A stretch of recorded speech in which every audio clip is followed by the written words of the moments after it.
Asyhadu an la ilaha illallah.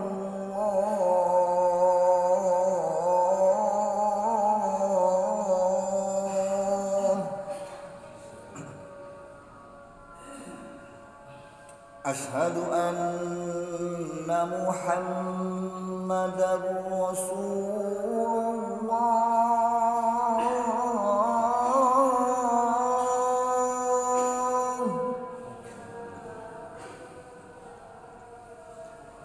Asyhadu anna Muhammadar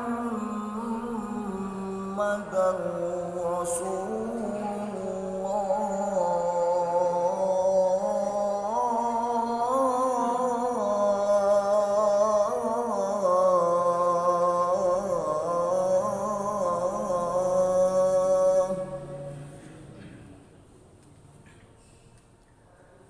Hayya 'alas shalah.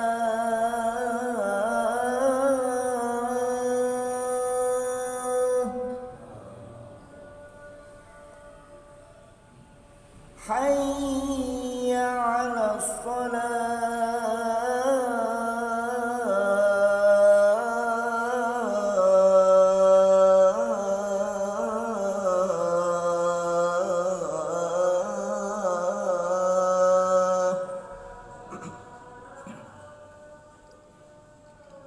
Hayya 'alal falah.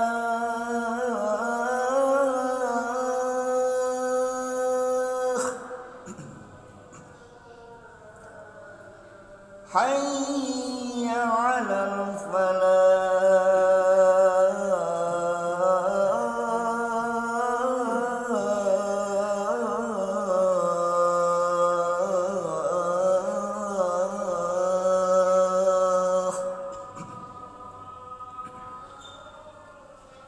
Allahu akbar, Allahu akbar. La ilaha illallah.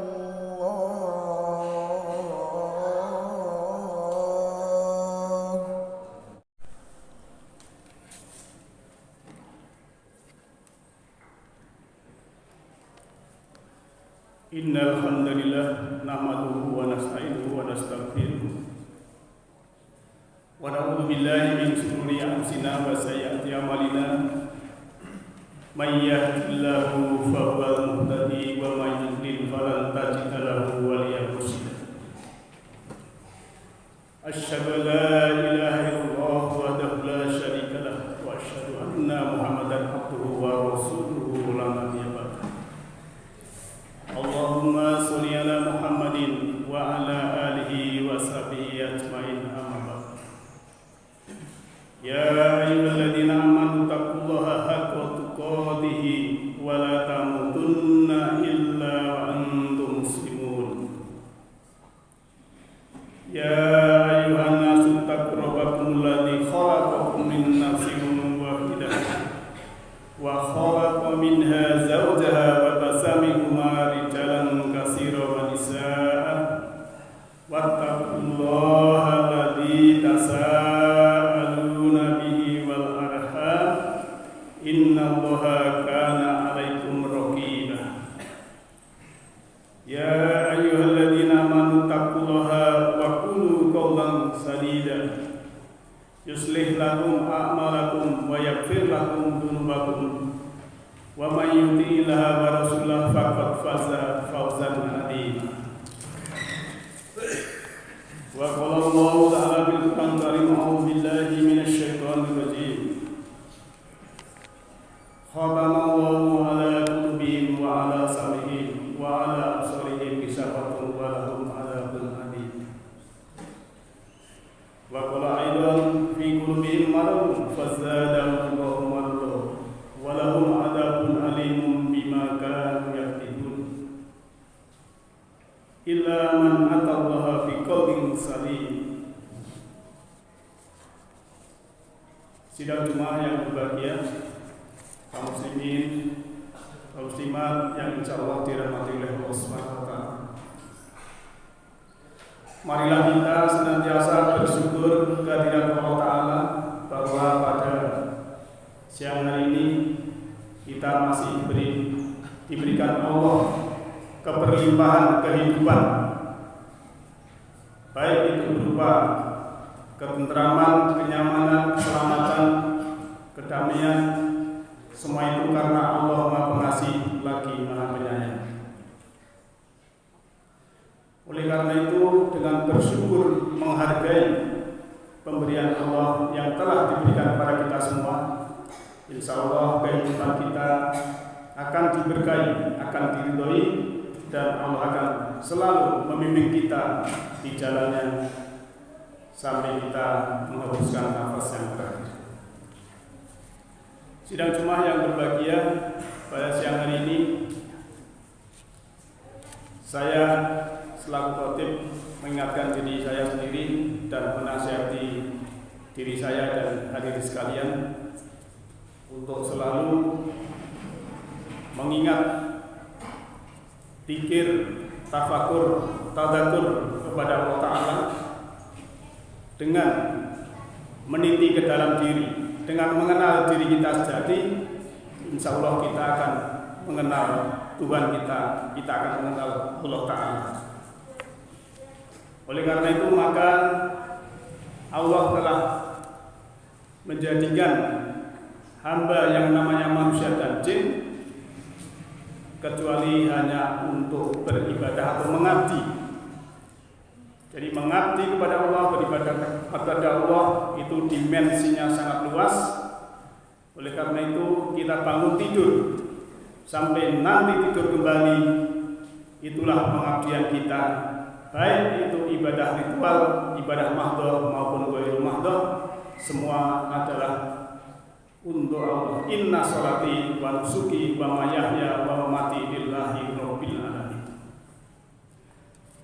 Sidang Jumat yang berbahagia, oleh Allah Ta'ala kita semua telah diberi tuntunan, diberi petunjuk yang namanya Al-Quran yang dulu diwahyukan kepada Nabi Muhammad SAW. Maka Rasul berpesan dalam jalannya, taraktu fikum amrayni la tadillu ma tamassaktum bihima kitaballahi wa sunnata rasul. Aku tinggalkan dua perkara, tidak akan tersesat kamu kecuali berpegang pada kedua itu, yaitu satu Al-Quran, yang kedua adalah sunnah Rasul. Sekali lagi, Al-Quran dan sunnah Rasul. Jadi ada perbedaan antara sunnah dan hadis. Setiap hadis bukan berarti sunnah, karena hadis itu ada yang mursal, ada yang dhaif, ada yang palsu dan lain sebagainya. Maka salah satu matan hadis harus sesuai dengan Al-Quran, karena Rasulullah itu akhlaknya khuluqul Quran, akhlaknya Al-Quran. Maka di dalam surah Al-Imran ayat 138 disebutkan, ada bayanul linasi wa huda wa mau'izatul lil muttaqin. Al-Quran ini adalah keterangan, bayan bagi manusia dan petunjuk serta pelajaran bagi orang-orang yang bertakwa. Jadi Al-Quran ini selaku petunjuk untuk manusia dan pelajaran bagi orang yang bertakwa. Berarti kalau redaksi ini dibalik, orang yang bertakwa itu mesti mempelajari Al-Quran. Nah, kalau orang pergi ke satu tujuan, maka ia harus mencari jalannya untuk menuju ke sana. Begitu juga kehidupan ini. Orang yang menuntut ilmu, sesungguhnya ia sedang mencari jalan. Tidak akan sampai kemanapun seorang itu bepergian jika tidak ketemu jalannya. Jadi jalan tujuan kehidupan itu adalah ilmu yang bisa menyampaikan kita kepada Allah Ta'ala. Maka ada pembenaran bahwa Allah telah mengangkat derajat orang yang beriman dan berilmu. Yarfa'illahu alladziina aamanu minkum walladziina utul ilma darajat. Dalam surat Mujadalah. Sidang Jumat yang berbahagia, sebelum para rasul diutus Allah ke bumi sebagai uswatun hasanah, Sebagaimana di dalam surat Al-Ahzab ayat 21, laqad kana lakum fi Rasulillahi uswatun hasanah. Maka setiap manusia telah dibekali Allah satu kompas kehidupan, yaitu hati nurani. Sekali lagi, Allah sudah memberikan kompas kehidupan, yaitu hati nurani. Maka kita bisa mencermati, waktu kita belum mengenal Al-Quran, waktu kita belum mengenal Islam, waktu kita belum mengenal iman, Allah sudah memberikan kompas atau hati nurani bahwa kalau kita menipu orang itu jahat, kalau kita menolong orang itu baik. Itu dalam hati Allah sudah memberikan hati nurani, dalam arti sudah ada furqan atau pembeda. Nah, setelah kita kesampaian mubaligh, kesampaian dai, kemudian kita mengenal Al-Quran, mengenal Islam, disitulah akan tumbuh. Walaupun sebelumnya Allah sudah memberikan perangkat, di dalam jiwa itu ada sudur, di dalam sudur ada qalbu sebagai detektor, bisa menyaring mana yang benar, mana yang salah, kemudian masuk lagi, di situ ada fuad, yaitu nur ilahi, cahaya ilahi yang bisa masuk kita. Maka petunjuk itu adalah nur. Wahyu Allah yang berupa Al-Quran adalah nur atau cahaya. Cahaya bisa masuk ke dalam diri kita masing-masing selama kita menerima cahaya itu seperti kita sebagai air. Karena ilmunya dari Allah itu diibaratkan air yang menyejukkan, yang air itu adalah tempatnya di bawah. Berarti kita harus tidak sombong, tidak ego, tidak merasa paling tinggi, itu akan mendapatkan cahaya dari Allah. Maka di dalam surat Nur ayat 35, yahdillahu linurihi man yasha. Allah menunjuki cahayanya kepada siapa yang dikehendaki. Nah, siapa yang dikehendaki oleh Allah mendapatkan cahaya semesta rohani ini adalah orang yang berkehendak. Kalau orang yang tidak berkehendak, tidak mungkin akan mendapatkan cahaya ilahi. Termasuk kita dalam materi pun. Siapa yang bekerja, berusaha, berkehendak mencarikan dirinya itu rezeki, Allah akan memberikan. Tapi kalau kita malas-malas di rumah, hanya ungkang-ungkang, nganggur dan sebagainya, Allah tidak mungkin itu. Karena Allah sudah menetapkan sunatullahnya sebagai program mingkuli syai'in sababa. Tiap-tiap sesuatu itu ada sebab akibat, hukum kausalitas. Fa'atba sababa, maka ikutilah sebab akibat atau jalan itu. Surah Al-Kahfi ayat 84-85. Tidak cuma yang berbahagia, jika hati nurani seseorang itu tidak peka alias tertutup debu, maka seseorang itu akan menjadi kesadarannya rendah. Jadi kalau kita dalam kesadaran rendah, suka marah-marah, suka sakit hati, kecewa, kemudian ada dendam, kesadaran rendah, berarti hati nuraninya tidak tumbuh hal yang baik. Itu akan menciptakan seperti seperti neraka, ataupun bisa disebut sebagai neraka psikologis. Karena hawanya panas, tapi kalau kesadarannya tinggi, kita sabar, kita lemah lembut, kita kasih sayang, menyayangi, membantu dan lain sebagainya, kesadaran rendah. Kesadarannya tinggi, maksud saya, akhirnya apa yang terjadi? Dirinya itu akan menjadi orang yang santun, orang yang wawasannya luas, dan dia sudah menjadi orang yang seakan-akan di jannah. Ada kesejukan, banyak buahnya, buah kesabaran, buah kesejukan, buah kedamaian, buah ketentraman, sehingga sekitarnya orang di sekitarnya yang ada itu akan menjadi tentram. Oleh karena itu, maka kita hindarilah yang namanya hati yang tidak berkembang kebaikannya. Maka dalam Al-Quran sudah menyebutkan kurang lebih ada 4 hati manusia. Yang satu adalah hati yang tertutup, sebagaimana dalam surah Al-Baqarah ayat 7, khatamallahu ala qulubihim wa ala sam'ihim wa ala absarihim ghishawatun wa lahum adzabun adzim. Allah telah mengunci mati atau menutup menyegel hati mereka, pendengaran mereka, dan penglihatan mereka. Kenapa hati tertutup? Karena dia itu adalah karena kafir atau ingkar. Kafir adalah tertutup mata kalbunya, yang kebalikan daripada iman. Yang iman itu sudah terbuka mata hatinya. Tapi kalau yang masih tertutup mata kalbunya, dia sendiri yang harus bisa membuka. Kemudian yang kedua adalah fi qulubihim maradun, yaitu hati kalbu nurani yang berpenyakit. Jadi kalau dia itu berpenyakit, fazadahumullahu maradun, Allah akan memberikan tambahan penyakit itu karena dia mengizinkan dirinya mendapatkan penyakit hati. Penyakit hati beda dengan liver. Kalau liver itu yang di dalam diri kita ini kelihatan, bisa di ronsen dan lain sebagainya. Penyakitnya itu hepatitis A, hepatitis B, hepatitis C, sakit kuning, sirosis hati. Tapi kalau kalbu itu penyakitnya adalah sakit hati, kecewa, marah, benci, dendam, dan lain sebagainya. Maka yang bisa menyembuhkan adalah dirinya sendiri untuk menjadi lemah lembut, menjadi sabar, menjadi baik hati. Kemudian hati kalau sudah berpenyakit, sudah tertutup, tidak diobati, tidak dibuka, maka akan menjadi hati yang makin keras. Disebutkan dalam surah Al-Baqarah ayat 74, "Summa qasat qulubukum mim ba'di dzalika fahiya kal hijarati aw asadul qaswah." Jadi hatinya karena sudah tertutup, sudah berpenyakit, dibiarkan saja, tidak dibuka, tidak diobati, akhirnya menjadi keras seperti batu. Diibaratkan oleh Allah seperti itu.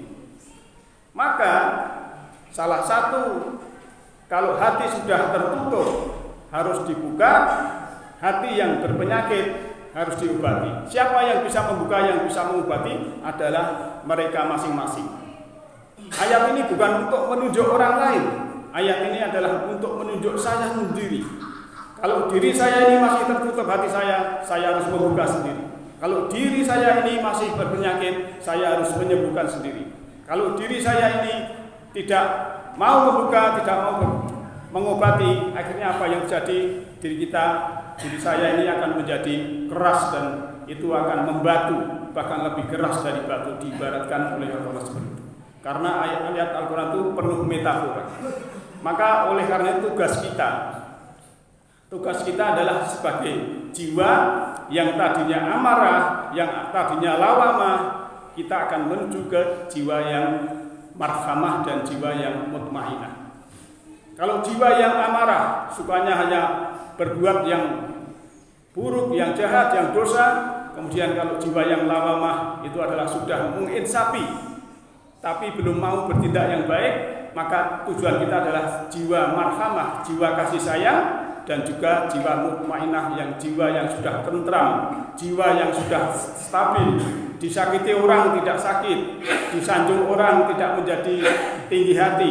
Itulah yang namanya sudah stabil, sudah mutmainah, yang disitulah oleh Allah disebutkan, kamu sudah menjadi hambaku dan masuklah ke dalam jannah. Oleh karena itu tugas kita diberi jiwa yang sempurna oleh Allah Subhanahu wa taala, harus menjadi jiwa yang selamat, jiwa yang salim, sebagaimana dalam surah Asy-Syu'ara ayat 89, illa man atallaha biqalbin salim.